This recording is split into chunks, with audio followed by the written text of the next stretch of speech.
Why this music? Well, we're celebrating the world of Norfolk's enthusiasts. So far, we've heard about computer gaming design, Great Yarmouth Model Boat Club, wildlife studies, and next week we'll be stargazing with Breckland Skies. So what's your hobby or interest? We want to know. Get in touch. You can actually email the producer, go straight to the top, sam.day@bbc.co.uk. Today is an unusual one. How about collecting old-style typewriters? Emma Simmons from Hillington loves them and has even named one of them Joan. I just had to find out more. Of course, I had to begin by asking Emma about her own QWERTY skills. Can she touch type? I'm kind of a beginner. I'm a very quick hunt and peck. I am beginning to get there with the touch typing. When it comes to on a standard keyboard, I am quite proficient, but actually just learning how to put my hands slightly higher up to do touch typing has been a challenge. But I'm quite proud to say I'm a fast hunt and peck. I love that hunt and peck. I've never heard that expression before. That's wonderful. I remember back in the day using typewriters myself. A very physical thing. They weigh a ton. What's your fascination with them, Emma? Where did that spring from? It's almost like it's something that we have a deep connection with. Everything that is important in our life is based around paper. So, for example, with your mortgage, birth certificates, even, letters from the bank, but they all come in paper form. And in this kind of modern digital world, we're kind of beginning to lose that, that physical having something in front of you. And when someone would type a letter, it was the instrument that was basically used as the tool in between the person and then something that they would type. And I've just found that so fascinating, the hours that people would spend on a manual typewriter, and literally things like court documents used to be typed on them, thousands of plays and stories. There's just something about them. They have so much history deep within them. And if they could unreel the stories and the letters that they have had typed on them, so many stories would come out of them. Fascinating. While you were talking there, it just reminded me, working in an office back then, the racket, the noise. I mean, anyone working for then Norwich Union, you could probably couldn't hear yourself think for all the clatter of the typewriters. Do you remember that? Yeah, it's a fascinating sound. I actually find it quite soothing. Obviously, if you've got a headache, it's not that soothing. But, I mean, there's actually this culture kind of on YouTube that they now do the ASMR of people typing on manual typewriters. People fall asleep listening to that sound. And, of course, that classic bell at the end when you get to the return lever. There is hours online of people typing, just waiting for the bell. I tell you, the noises of typewriters, electric typewriters as well, but as well as the little bell you get there when you get to the end of the line, it's that rather satisfying noise that's made when you pull out that sheet of A4 quickly. Yes. From the carriage. And then you shout, where's the press boy? It needs to go straight on the press line. Yeah, it's amazing. I love that sound. Where's the Tipex? That's been yeah. Oh, you mustn't talk about Tipex with typewriters. No. Because they can be such a mess. But I have found an amazing product that I didn't know existed until I got into typewriters. And it's Tipex paper. And it's literally a piece of paper, almost like carbon, isn't it? Yeah. And you put it in between the mistakes, then you don't get messy Tipex all over your platen. Tell me about Joan, your 1955 Olympia, then. Joan came to me because I'm a part of a Facebook group, and I was wanting a particular type of typewriter. I wanted an Olympia, but I was actually being very fussy. I said that I didn't want a green Olympia of all the things. And then I had this amazing gentleman called David, and he sent me a message. Now, David is a gentleman. He specialises in what we would call kind of mid-century older typewriters. And he said, look, I've actually got a grey one that I think you'd be interested in. So that was initially the one I was going to get.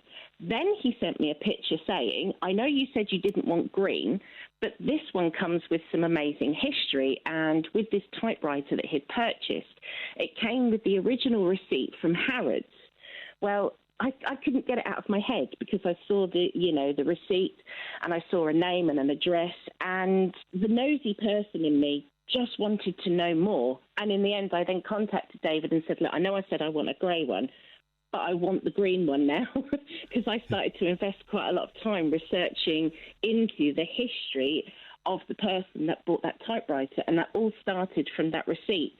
And from there onwards, I'll be honest, I sunk quite a lot of time into investigating the history into the typewriter. And to make a long story short, I did manage to find out some information. A lot of it was obviously blocked because the person who owned the typewriter is still alive. So, of course, when you go onto, these search websites such as Ancestry, they don't show it. So I had to do a lot of digging. And the lady is called Joan. And I'm now Joan's pen pal, and we talk quite frequently. And I named the typewriter after her, Joan. How did she feel about that? I think initially she was a little bit shocked because it also involved then going on to another Facebook group because she's moved away from that address. And honestly, I think people thought I was very strange because I just put a post up saying, can anyone help me? I'm potentially looking for this person in this area. Does anybody know of this family? And then somebody again sent me a private message saying, yes, actually, I do, spoken to her, and she was a part of a group, and she'd wrote a beautiful piece about her life during the war, and they had her telephone number and her address and everything. Brilliant. And I initially spoke to Joan over the phone, and she was obviously quite taken aback because she said, oh, so how did you get hold of the typewriter? So I explained everything to her, and she said, oh, goodness me. And she told me everything that, that she'd done with the typewriter. It had been in her possession for a long time. It was her tool for her career. And she said, the amount of things that she had typed on it. And again, going back to the whole Tipex thing, she said, I never made a mistake on it. I never needed the Tipex. So it kind of set the bar. Yeah, honestly, that set the bar so high to me. I was like, oh, my days. Can you still use the typewriter? Is it still working? Oh, most definitely. 100%. I use it every single day. And what about getting fresh ribbons? Do you know what? When I first got into typewriters, that really worried me. I thought I'm never going to be able to find any. But there is an abundance of typewriter ribbons available online, all of them from the UK. Obviously, I don't know if I can mention the name, but if you just type in typewriter ribbons UK, you can find them. And they're actually very, very cheap as well. A lot cheaper than a printer cartridge. They're the classic spool, and the ribbon itself, the top used to be black and the bottom piece used to be red, didn't it? And you'd have to press a key to change the colour when you were typing. That's right. Yeah. That's right. And now we've got a whole range of colours. You can have black and green, you can have black and pink, you can have everything. Absolutely everything now. And what about other typewriters in your... Have you got a big collection, a small collection? Well, I would like to say I have a small collection. Others may think it's large. I currently have 5, but that's always growing, whereas a lot of people who maybe have 0 typewriters, 5 is quite a lot.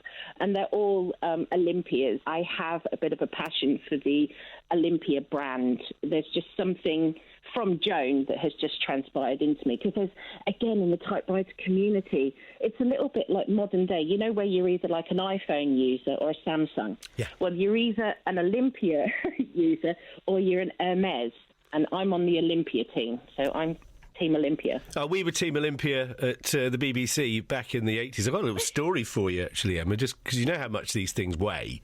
Yeah. Well, we had the electric Olympias, and one of the television directors said to one of the station operatives, can you move this typewriter from my desk, please? And he said, I'll do it in about 20 minutes. I'm busy. He said, do it now or I'll throw it out the window. Oh. And he walked off, and she threw the typewriter from the second floor window. Oh, my days. And it missed one of the other directors who was walking in through the back door of BBC, missed him by just a couple of feet. Can you imagine if that had clattered him on the head? I mean, because they're at least a good £22, £25. Yeah. And that's just the typewriter itself. You add on like a case. I mean, I lug Joan around. That's a very Norfolk term, isn't it? Lug. Yeah. I take her around with me, and I've actually said to the lady who originally owned it, Joan, I said, how did you take this into work every day? Because she would go from her London home on the tube to then her place of work. I mean, we sometimes think that laptop bags are heavy. It's nothing in comparison. I mean, That would have killed the person outright, wouldn't it, if that had hit them? Imagine the biceps. So anyone listening to this, if they have, it does have to be a working typewriter. If you've got a typewriter that they want to find a new home for, you'd be interested in that? I'd give it a go. I will be totally honest. I'm not brave enough to do repairs myself. I have some contacts, shall we say, who are typewriter repairmen. That's better. And they do it for me. But I will happily take on, if anyone has one, that needs a new home, I'll take it on, add to my collection. Emma, it's been fascinating talking to you and hearing all about your typewriters, Joan the Olympia particularly. Pass on my regards to Joan the Olympia and the original Joan when you speak to her. Great to have you on the programme. Thank you. No problem. Thank you ever so much.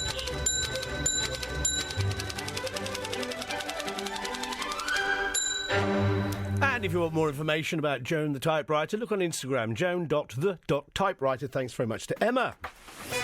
BBC Radio